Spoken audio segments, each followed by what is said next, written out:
जय श्री राधा रानी सरकार की, जय श्री कृष्ण भगवान की, जय भगवान शिव शंकर भोले नाथ की।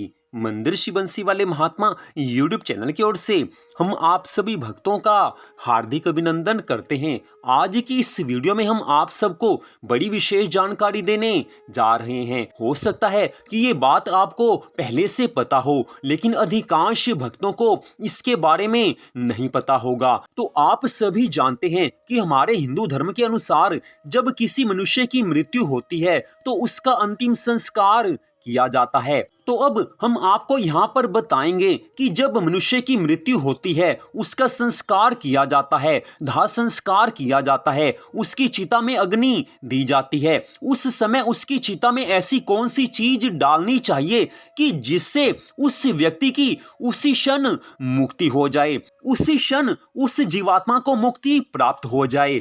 जी हाँ, मनुष्य अगर भयंकर से भयंकर महापापी भी हो, उसने जीवन भर ज्यादा से ज्यादा पाप किए हो, तो भी उसकी चिता में अगर एक चीज हम डालते हैं तो उसी समय उसकी मुक्ति हो जाती है। जी हाँ, उसी क्षण वो मुक्त हो जाता है। तो अब हम आपको हमारे हिंदू धर्म ग्रंथों के आधार पर बता रहे हैं कि वो चीज कौन सी है। श्री पद्म पुराण की कथा हम आपको सुनाएंगे। बिल्कुल छोटी सी कथा है, लेकिन इस कथा में उस चीज के बारे में बताया गया है। पहले तो हम आपको बता रहे हैं कि वो चीज कौन सी है कि जिसको मृत व्यक्ति की चिता में डालने से उस मृत व्यक्ति की उसी क्षण मुक्ति हो जाती है। पहले हम आपको बताएंगे कि वो चीज कौन सी है, उसके बाद आप छोटी सी कथा भी जरूर सुनना, क्योंकि कथा को सुने बिना भगवान की कृपा नहीं मिलती। मृत्यु के बाद जब मनुष्य का दाह संस्कार किया जा रहा हो तो उस समय जो भी लकड़ियां होती हैं,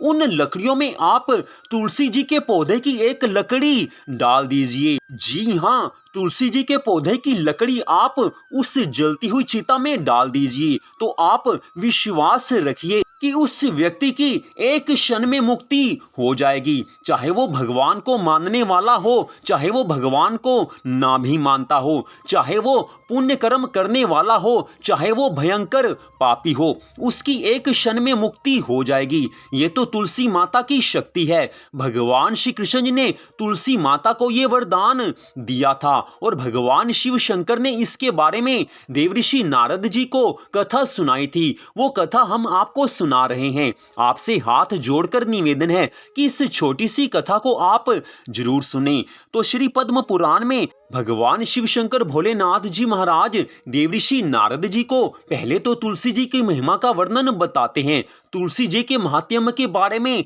बताते हैं। इसी बीच में भगवान ने बड़े सुंदर शब्द कहे हैं। भगवान कहते हैं कि हे देवऋषि नारद, यदि मनुष्य के दाह संस्कार के समय अन्य लकड़ियों के बीच में एक भी तुलसी का काष्ठ हो, अर्थात एक भी तुलसी जी की लकड़ी हो, तो करोड़ों पापों से युक्त होने पर भी मनुष्य की उसी क्षण मुक्ति हो जाती है, उसी क्षण वो मुक्त हो जाता है। तुलसी की लकड़ी से मिश्रित होने पर सभी काष्ठ पवित्र हो जाते हैं, अर्थात सभी लकड़ियां पवित्र हो जाती हैं। हे नारद, तुलसी काष्ठ की अग्नि से मृत मनुष्य का दाह संस्कार होता देख भगवान विष्णु के दूत ही स्वयं आकर उसे वैकुंठ धाम में ले जाते हैं। यमराज के दूत उसे नहीं लेकर जा सकते। वह करोड़ों जन्मों के पाप से मुक्त होकर भगवान विष्णु के धाम को प्राप्त होता है। जो मनुष्य तुलसी काष्ठ की अग्नि में जलाए जाते हैं, उन्हें विमान पर बैठकर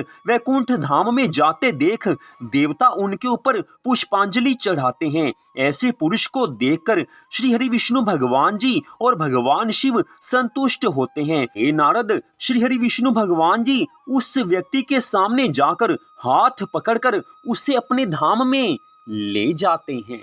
तो इस प्रकार भगवान शिव शंकर भोलेनाथ जी महाराज जी ने देवऋषि नारद जी से स्पष्ट कहा है कि जिस मनुष्य का दाह संस्कार हो रहा हो, अगर उसकी दाह संस्कार की बाकी लकड़ियों के बीच में तुलसी जी की एक भी लकड़ी हो, तो वो व्यक्ति उसी क्षण मुक्त हो जाता है। तो ये जानकारी तो हमने आपको दे दी है। अब आपको आगे क्या करना है वो हम आपको यहाँ पर बता रहे हैं। सबसे पहली बात तो ये है, किसी के दाह संस्कार में आप जाएं तो तुलसी जी की लकड़ी आप अवश्य डालें, या किसी से कहकर तुलसी जी की लकड़ी वहां पर आप अवश्य डलवा दीजिए। इससे आपको तो पुण्य मिलेगा ही मिलेगा, लेकिन सबसे बड़ी बात यह है कि उस मृत व्यक्ति की मुक्ति उसी क्षण हो जाएगी। एक बात और आप ध्यान से सुने कि हर एक की मृत्यु होनी है। हमने भी कभी इस संसार को छोड़कर जाना है। हमारी भी कभी चिता सजाई जाएगी, हमारी चिता में भी अग्नि लगाई जाएगी। तो हम अपनी चिता में खुद तो तुलसी जी की लकड़ी नहीं डाल सकते, इसलिए अपने घर पर यह बात आप पहले ही कह दीजिए कि हमारी चिता में तुलसी जी की लकड़ी वो अवश्य डालें। इस बात को कभी वो नहीं भूलें। ये बात पहले ही अपने घर परिवार में कह देनी चाहिए। तो यहाँ पर आप एक बात ध्यान में रखें कि जब तुलसी माता की कृपा से हम सबकी मुक्ति हो सकती है, तो हम सबको चाहिए कि हम प्रतिदिन पूरी श्रद्धा भावना से तुलसी माता जी का पूजन अवश्य करें ही करें।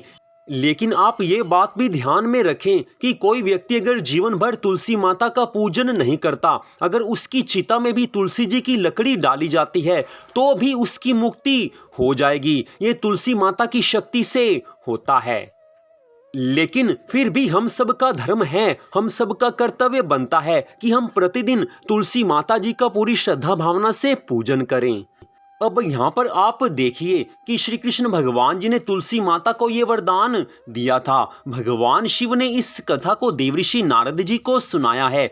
श्री पद्म पुराण में ये कथा आती है। तो पूरा विश्वास करके आप इस बात को हमेशा याद रखें और अपने मित्रों को भी आप इस बात को जरूर बताएं। इस बात को आप जितना और लोगों को आप बताएंगे, उतना ज्यादा भगवान की कृपा आपको मिलेगी ही मिलेगी, क्योंकि ये बात लोगों को अवश्य मालूम होनी चाहिए। इस एक बात के पता होने से न जाने कितने लोग मुक्त हो सकते हैं। भगवान ने संपूर्ण मानव जाति के कल्याण के लिए यह सुंदर उपाय बताया है। भगवान के दिल में कितना प्रेम है हम सबके लिए कि उन्होंने इतना सुंदर उपाय बता दिया है। जीते जी तो मनुष्य अपने सत्कर्मों को करके, अच्छे कर्मों को करके अंत समय में मोक्ष को प्राप्त कर सकता है, लेकिन हमारे हिंदू धर्म में ही ऐसा कल्याणकारी उपाय है कि जिस मनुष्य की मृत्यु हो चुकी है वो कुछ नहीं कर सकता। वो महापापी होने पर भी केवल एकमात्र दाह संस्कार के समय बाकी सब लकड़ियों के बीच में तुलसी जी की लकड़ी डालने मात्र से मुक्त हो सकता है।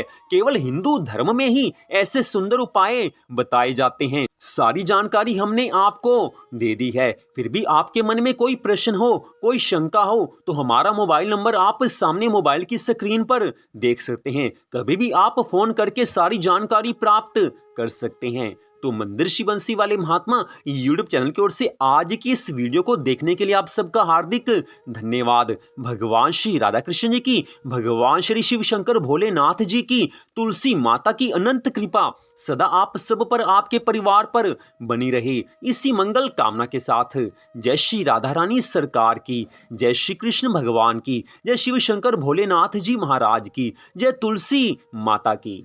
जय जय श्री राधे, जय जय श्री राधे, जय जय श्री राधे श्याम।